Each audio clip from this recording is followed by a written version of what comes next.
Hello મિત્રો, કેમ છો તમે બધા? આઈ હોપ તમે બધા મજામાં હશો. તો ચાલો, આજની આપણી રેસીપી છે પાલક બટેકાનું શાક. એક નવી જ રીતમાં આપણે બનાવીએ. તો ચાલો તેના ઇન્ગ્રીડિયન્ટ્સ જોઈ લઈએ.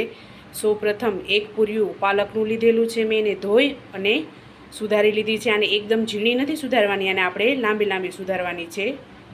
3 નંગ બટેકા લીધેલા છે મીડિયમ સાઇઝના, એને મેં ધોઈ અને સુધારી લીધા છે. વઘાર માટે આખું જીરું અને સૂકા લાલ 2 મરચાં લીધેલા છે. આદું, મરચાં અને લસણને મેં ખાંડી લીધું છે. સ્વાદ અનુસાર મીઠું, હિંગ, હળદર પાવડર, ધાણા જીરું પાવડર, કશ્મીરી મરચું, એક મીડિયમ સાઇઝની ડુંગળીને મેં કટિંગ કરી લીધેલું છે, ઝીણું ઝીણું કટિંગ કર્યું છે, અને ટમેટાની પ્યુરી લીધેલી છે, અને પાણી લીધેલું છે. અને અહીંયા મોટા 4 ચમચા તેલ લીધેલું છે. આ તેલ આપણું ગરમ થઈ ગયું છે. હવે આપણે એમાં સૌપ્રથમ 2 સૂકા મરચાં અને જીરાનો આપણે વઘાર કરીશું.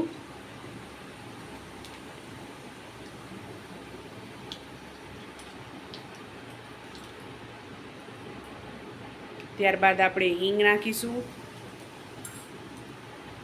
હવે આપણે આ બટેકાને તેલમાં જ ચડવા દેવાના છે, એટલે મીડિયમ સાઇઝનું આપણે આને કટિંગ કરેલું છે. પાણી જરૂર પડે તો છંટકાવ કરીશું, બાકી આને આપણે તેલમાં જ ચડવા દઈશું.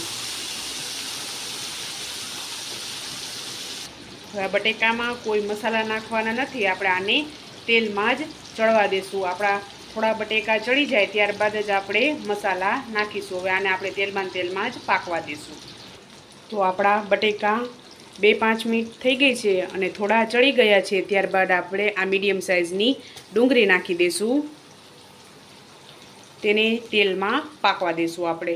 હવે આપણે ઢાંકણ ઢાંકી અને 5 મિનિટ માટે તેલમાં જ પાકવા દઈશું આપણે આને. તો ચાલો, 5 મિનિટ થઈ ગઈ છે. આપણે શાકને જોઈ લઈએ. આપણી ડુંગળી ગોલ્ડન બ્રાઉન થઈ ગઈ છે અને બટેકા પણ થોડા આપણા ચડી ગયા છે. હવે આપણે આમાં થોડું પાણી નાખીશું. 2 ચમચી જેટલું આપણે પાણી નાખીશું, અને આને આપણે હજી બટેકાને ચડવા દઈશું, કેમ કે આપણા એકદમ બટેકા પાક્યા નથી. હજી થોડાક બટેકા આપણા કાચા છે. ત્યારબાદ આપણે મસાલા કરીશું. થોડીક વાર આપણે આને હજી ચડવા દઈશું.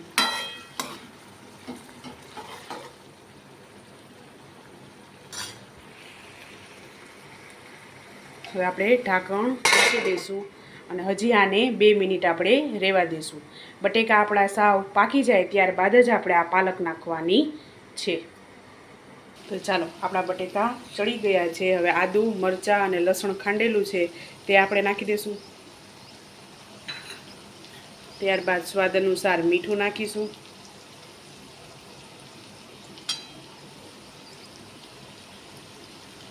મીઠું નાખ્યા બાદ આપણે અડધી ચમચી હળદર પાવડર નાખીશું.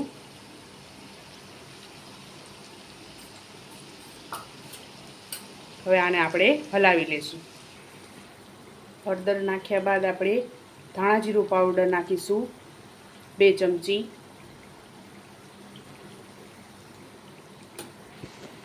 હવે આપણે આને હલાવી લઈશું.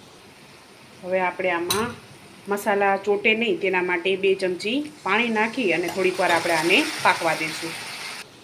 હવે આપણે આ પાલક નાખી દઈશું.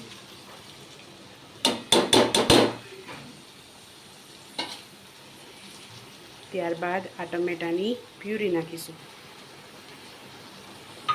હવે આપણે આને ઢાંકણ ઢાંકી અને ચડવા દઈશું. અને 2 મિનિટ આપણે ઢાંકણ ઢાંકવાનું છે, જેથી આપણી પાલક એકદમ પોચી પડી જાય. ત્યારબાદ આપણે હલાવશું. હવે આપણે ખોલીને જોઈ લઈશું. તો પાલક આપણી પોચી પડી ગઈ છે. હવે આને આપણે હલાવી લઈશું અને 2 ચમચી કશ્મીરી મરચું નાખી દઈશું. હવે આ પાલકમાંથી પાણી છૂટેલું છે એ બધું બળી જાય ત્યારબાદ આપણે કશ્મીરી મરચું નાખીશું અને એકદમ આપણે બળવા દઈશું. આ શાક આપણે કોરું મોરું કરશું. હવે આપણે એમાં 2 ચમચી કશ્મીરી મરચું નાખીશું.